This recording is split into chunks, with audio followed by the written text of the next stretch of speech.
తిరుమల బాలాజీనగర్లో రేకుల షెడ్డుల్లో ఉంటున్న వారి ఇళ్ల స్లాబ్ను త్వరితగతిన పూర్తి చేయాలి అంటూ ఎమ్మెల్యే ఆర్ని శ్రీనివాసులు అసెంబ్లీలో కోరారు. బుధవారం ఉదయం ఎమ్మెల్యే ఆర్ని శ్రీనివాసులు మాట్లాడుతూ స్థానికులకు తిరుమలేశుని దర్శన భాగ్యం పునరుద్ధరించడం పట్ల CM Chandrababu Naidu, deputy CM Pawan Kalyan, TTD board chairman BR నాయుడులకు కృతజ్ఞతలు తెలిపారు. గత ప్రభుత్వం శ్రీవారి టికెట్స్ను ఇష్టానుసారంగా అమ్ముకొని స్థానికులకు దర్శన భాగ్యం రద్దు చేసిందని ఆయన విమర్శించారు. తిరుపతిలోని గంజాయి విక్రయాలను పూర్తి స్థాయిలో అదుపు చేయాలని ఆయన సీఎం, డిప్యూటీ సీఎంలను కోరారు. నమస్కారం.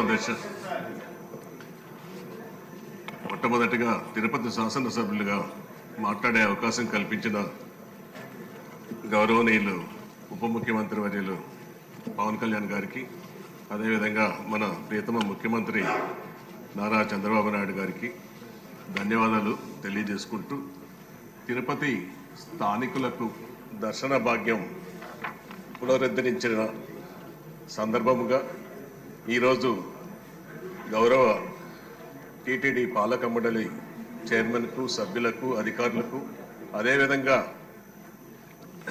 మన పవన్ కళ్యాణ్ గారికి, ముఖ్యమంత్రి గారు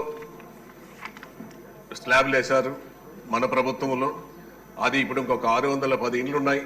ఆ స్లాబ్లు వేయాలనేసి కూడా అక్కడ స్థానికులు, వాళ్ళు ఓటర్లు, ఎప్పుడు చిరు వ్యాపారాలు చేసుకునే వాళ్ళు రేకుల షెడ్లలో నివసిస్తున్నారు.